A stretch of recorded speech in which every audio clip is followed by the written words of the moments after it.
Hello, everyone. Welcome here to Silicon Valley Innovation Center. I'm Rahim Rahimtullah, the SVIC brand ambassador. I'm really pleased to tell you that today we're bringing you an interview with Andrew Goldner and Sean Sheppard. They are founding partners at GrowthX. So, Andrew and Sean, pleasure to have you both with us today. You're going to be giving us a webinar here at SVIC a little later this month, October 25th, to be precise. And the themes of that webinar is going to be entrepreneurism, venture capital, and how to commercialize innovation. So I want to talk about those in turn a little bit, each area if I can. So let's start, I think, with entrepreneurism. What should its role be in a corporate environment? Who's going to go for that one first? Andrew? Who's Sean, there? Sean, you want to grab that? Yeah, I'll do my best. It's an interesting question. There's a conversation around intrapreneurship with an I that is often bandied about inside of organizations as a way of creating entrepreneurial mindset, entrepreneurial thinking, and coming up with new and innovative ideas and ways of doing business. And I think it's important to create that kind of mindset in an organization. The role itself should be to help a company think about creating, investing, and developing things that would otherwise put them out of business, if that makes sense. And as an entrepreneur in residence, for example, in the venture capital world, we look at it as we take really smart, capable, accomplished entrepreneurs and we essentially fund them to go out and find the next great problem to solve. And I think that's the easiest way to define what the role of an entrepreneur in residence, say in a corporate setting, would be. It's someone that's not really necessarily focused on the core business or even the adjacent technologies, but the disruptive one. Because those are really the three key areas of innovation inside of a corporation. Yeah. You have continuous innovation associated with the core business. You've got adjacencies, things that are very closely tied that might be a part of an ecosystem. And then you've got the things that are truly disruptive. And so as an entrepreneur in residence, you need to think about how you can let's just say, identify, prioritize, and then test and validate hypothesis around those three areas, and then identify which ones you want to go after first, how big those markets are, and hopefully acquire the resources internally to go out and test against that.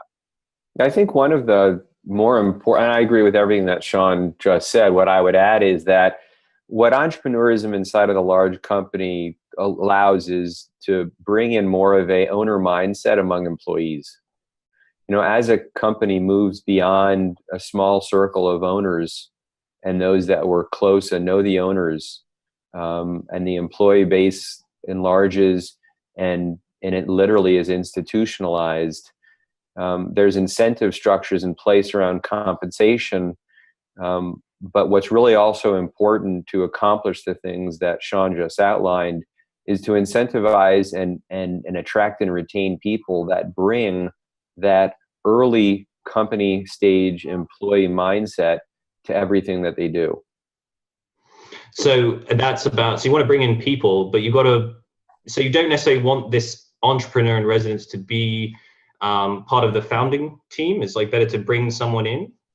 Well, I mean, if you're talking about large corporations, you know, the reality is that very few of them are still being led by their founders. Now, I think CEO founders is a trend that makes a lot of sense. The reality is that very, very few people in this world are Fred Smith, someone who can be extraordinarily effective as a founder, as well as a global multinational CEO of the company that he founded.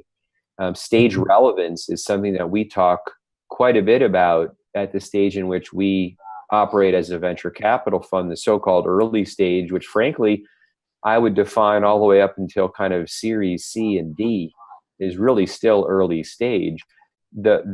Each stage of that early stage is very different than the next. A seed is very different than A, is very different than B. But as you get beyond and large and certainly public, yes, there are still challenges that can be inherent to the size, but less so.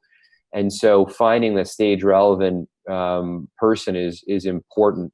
And so I took your question to me, you know, a large multinational that has gone far beyond the founding team. How do you bring that mindset?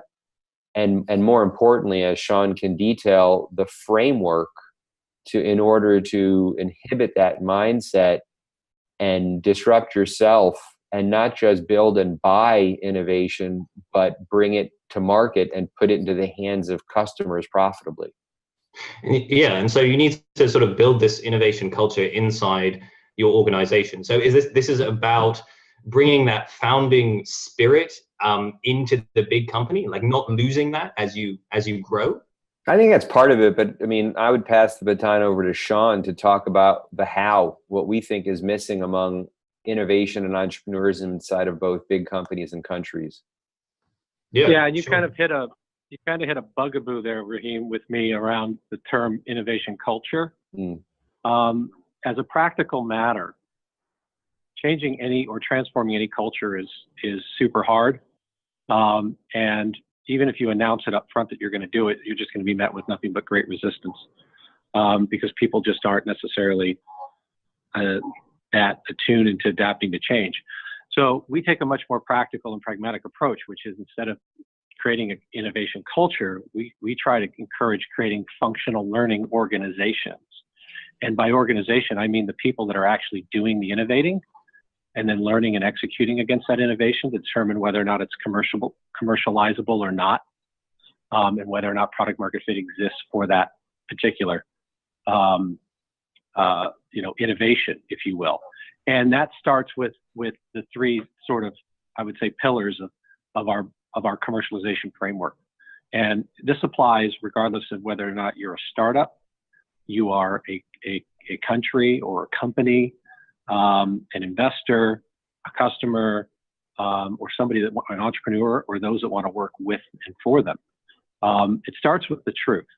The purpose of our framework is to find the truth about whether or not your product or application or technology fits in a given market in a certain way, and if not, what to do about it. The second is to create that functional learning to accelerate the path to that truth. And that can begin, as I said, with one or two people. You can have an entrepreneur in residence and a sponsor inside of an organization get together and start rapidly iterating on the feedback that you get from the market on that given innovation, not at scale, right? You do the things that don't scale early so you can scale later. But this is very entrepreneurial in its approach. And then the third thing is what we call finding profitability, right? Can you determine whether or not there's a business model and a way to monetize that innovation? And what does that look like? How big is that opportunity beyond your early customers? So it's finding the truth, creating functional learning, and then getting to profitability. And it's as much about the mindset and then the approach that you take to do that. As Andrew said, most innovations fail. Most startups fail. Most initiatives by countries fail. And the reason, once again, is typically market related.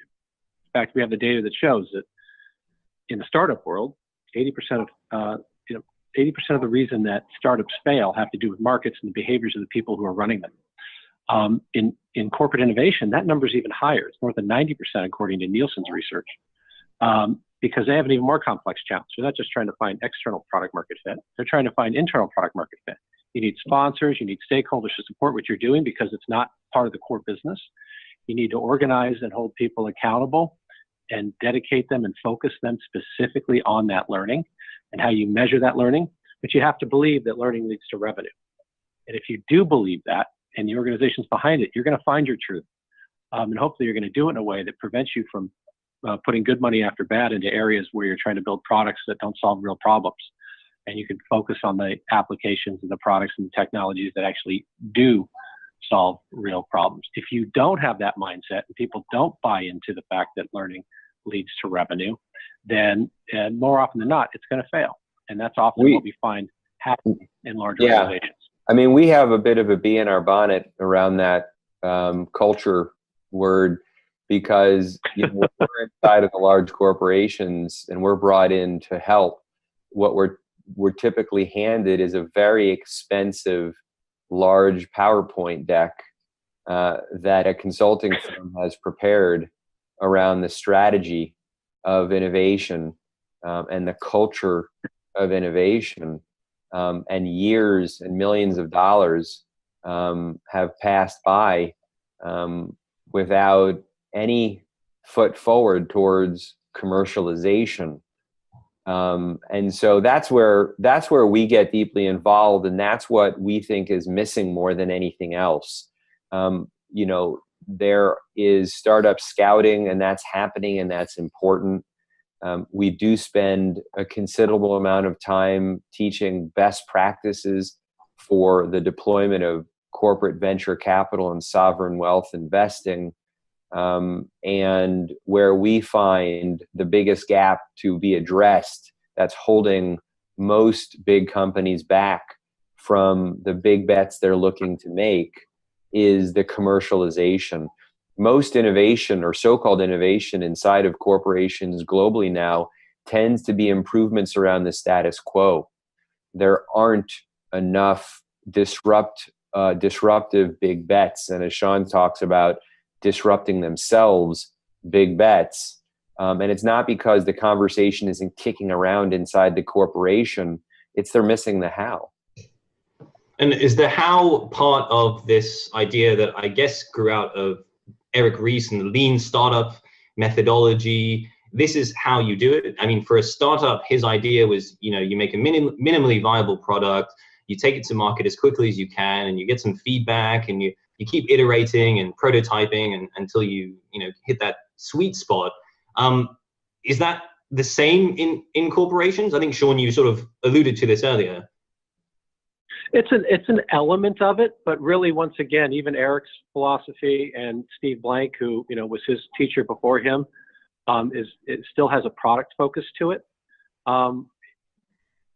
What's happened in the last 20 plus years or 30 years since those ideas started to really formulate is that we've moved out of this age of developed technology where everything was about the science and the developers of that science, the technical founders and the technology development and the research and development, the product development, into this age of applied technology where it's never been easier to get a product to market, yet it's never been harder to sell it because all the infrastructure exists today.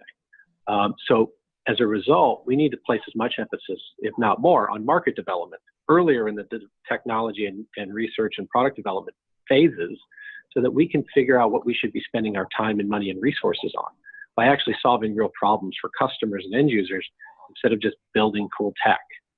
And it's an unbelievable mindset that we see inside of these large corporations, that they're really focused inward. They're focused on their own products, their own self-interest, and their own way of doing things. And when you teach them to flip that mindset to market first, product second, problem over product, right? Problem solution fit, so to speak, then they can get there faster. But lean is sort of a part of it, but there's a whole lot more that goes into it. And it's a market development framework that we've created that's specifically designed to get to that truth quickly, create functional learning, and find profitability within that framework, if that makes sense. Okay, so if you want to try, so basically your role then, you come in, you want to help companies sort of find these markets. I mean, how give us, if you can, give us some details. How do you know what problems to solve? How do you know something is genuinely a problem and that's something that people are actually going to pay for, if you can solve that problem? Well, so the first thing is we have a mindset that says that we don't know what we don't know yet. And we have a methodology that is designed to ask all the appropriate questions in the proper order and to go out and find the answers and determine which of those answers are repeatable and predictable and scalable and which ones need to be continually iterated on until they are, and or pivot based on what we learn or kill it based on what we learn. And do it, yes, certainly in a very lean and cost-effective manner by accelerating it. And again, this was all born out of us being successful entrepreneurs turned investors who were tired of watching our companies fail for the market and behavioral reasons as opposed to the product reasons. And then that turned into a successful accelerator program and an academy to develop the people to work in stage relevant roles in those companies And then that turned into corporations approaching us who were working with our companies and saying, your startups are behaving differently. We like what we see. Can you teach us the same thing? And that's when we started to try and apply our market development framework to big companies. But it's all about the execution of the innovation, not the innovation itself, that determines whether or not you're going to be successful, largely, for the most part. So can most innovations find a market? It's not about finding a market. It's about finding the truth. I mean, you have to have a growth mindset. You have to be willing to work to be less wrong tomorrow than you are today, and embrace feedback and ambiguity, and know that your outcome efficiently is truth. That truth may be product market fit, but it may be a pivot that you need to take to get there. And that's, I guess people commonly operate on their vision as if the vision is a reality. Yeah. And they behave in a way where they start to apply resources and they assume as if this is already at scale, when in fact it's nowhere near that. And as a result, they either continue, they elongate the learning curve, it's more expensive, and they eventually find out where it fits in the market and how to monetize it and how to commercialize it and how to build a sustainable, scalable revenue stream from it. Or what most often happens is they shelve it and they kill it. The moment it starts to look like it's going sideways, people start going back into their shells and focus back on the core business. And then there's no real dedication to it. And that's one of the largest problems. And so, and this sort of ambiguity, the fact that things may not work out how you want them to, and so on, is sort of in the corporate environment, that doesn't necessarily sit well. Is that sort of the idea? Well, you have to remember that as these corporations got larger, they necessarily needed to move from nonlinear to linear. They necessarily needed peoples and processes and frameworks that were designed to create growth from mature products and or into mature markets. And so logically, with that talent and those frameworks and those behaviors and those key performing indicators and other incentive structures, that's the same process that they naturally take when looking to do something disruptive or innovative. And what happens is that literally stifles or entirely suffocates the innovation while also sacrificing the core business. And therefore it gets shelved, it gets viewed as a waste of time. People end up leaving the company in their own accord.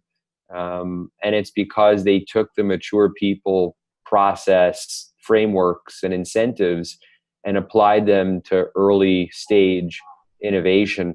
And that's a common mistake that gets made. There's such a rush right now to work with Silicon Valley because they think that these early company stage startups are the answer.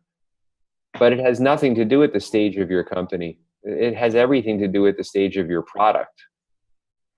So you could work with a company that's not necessarily an early stage or a startup. And if you find the company that has the right idea, the right product, they could be a more mature company, but it could still be the right move.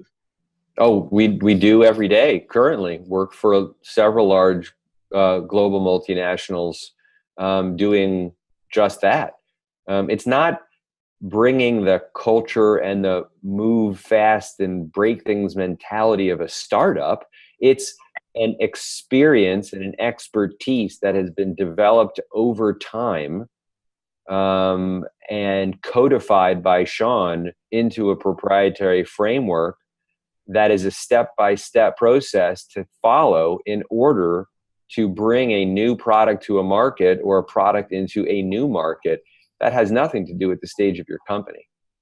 And what I think is interesting, I mean, haven't these these corporations which are large now and have mature processes, mature people, I mean, at some stage they were doing these things that you describe now. In some sense, at some stage, maybe far in the past, they did bring a new product to a new market, or maybe to a market that didn't even exist at the time. So they do, in some sense, somewhere know how to do this. Is it just that the game has changed now, the rules have changed, technology's changed, or do these things just kind of get lost in the ether somewhere as companies grow? I think it's a combination of both. You know, what makes an entrepreneur great at something doesn't necessarily make them great at operating or managing or maintaining and growing, right?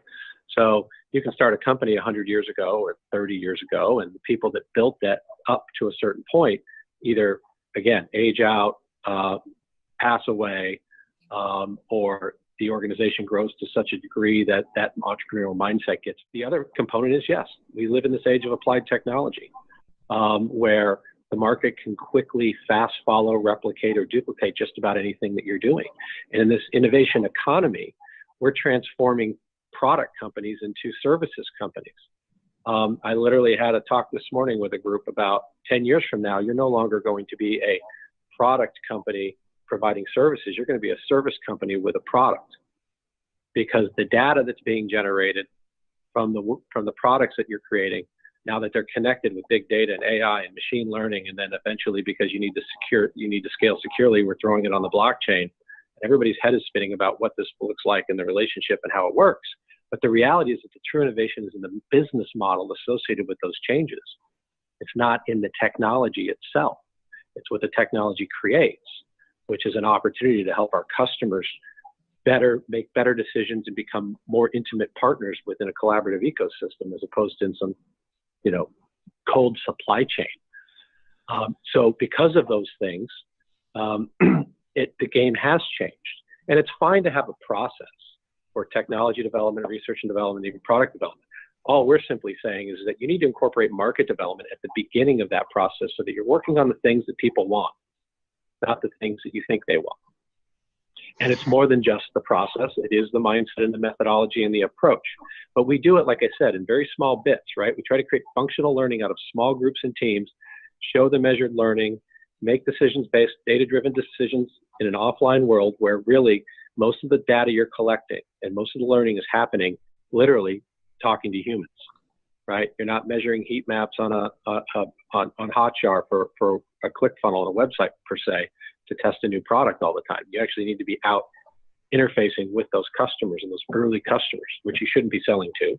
You should be recruiting for joint development. You have to have that joint development mindset, that collaborative mindset, and be willing to share and be willing to admit that you don't know what you don't know yet, and that this product and this vision is whole and incomplete. But I'm trying to understand whether or not it's of value to you, and whether or not we can work together on this, and what success might look like, and what resources both parties are willing to allocate towards each other, and how we're going to measure that. And if we do that effectively and rapidly, we can get there a heck of a lot faster. We've got corporate clients that have said to us, we've gotten more done in 3 months through your framework than we've done in the last 3 years, because it creates that momentum and that measured learning that leads to the next step. And we literally have 4 milestones associated with this, and a whole series of steps that go into it. And then you integrate that into your product development and your technology development process, or your innovation stage gate process, and you can reduce your innovation cycles, cut your costs to get stuff to market, and reduce your failure rates. Because as I said, the average failure rate is north of 90%. Where we've seen it done really, really well, they still fail more than they win. But they recognize that they'd like to reduce that rate and reduce the time and costs associated with it. And they adopt this incorporate it into their methodology. So we try to stay away from that word culture again, which is too lofty and it's not real. And thank you, Sean. And guys, I'm going to have to close it off now. Unfortunately, we're almost out of time, I'm afraid. Andrew, I'm going to give you the last word then. What do you feel, if we just have to boil it down today, if we want to give people like a takeaway? There's obviously many options here, and they want to reduce that failure rate from 90% downwards. Where do you think they should focus? Oh, I think really it's everything that Sean just said. It's about the market. It's not about your product. I mean, at the end of the day, you have large global graveyard of innovation, and it's full of headstones that read, "Herein lies your product. Cause of death, no market need." And so it's really about creating not just the mindset, but understanding and inheriting a framework to follow that is as intense and as formulaic and as thoughtful as your product development and apply it to market development, and understand that, it's learning, and learning precedes revenue. And so if you can be a learn-it-all and not a know-it-all, and if you have a framework to follow to discover that truth, innovation happens. Well, perfect. Thank you very much, Andrew and Sean. I think that idea, learning, is a nice one to end on today. So thank you both very much for being with us. And don't forget, for our viewers, this is not really the end of Andrew and Sean's talk, because they're going to be back with us on October 25th, 10 a.m. Pacific time. So do mark that in your diary. They're going to be able to go into much more detail on everything we've discussed today. And also, I want to say, if you can't wait until the 25th of October, SVIC, we do a leading digital transformation executive immersion program. It's happening next week, actually, the next run of the program, October 8th to 12th. And that's a great idea. It's a great chance for you to see for yourself in person how some of these ideas that we've talked about today, how they actually work in practice in Silicon Valley. So our website, siliconvalley.center, for details there. But for now, that's where we will sign off. So thank you very much for joining us. And from me and from my guests, Andrew Goldner, Sean Sheppard, goodbye for now.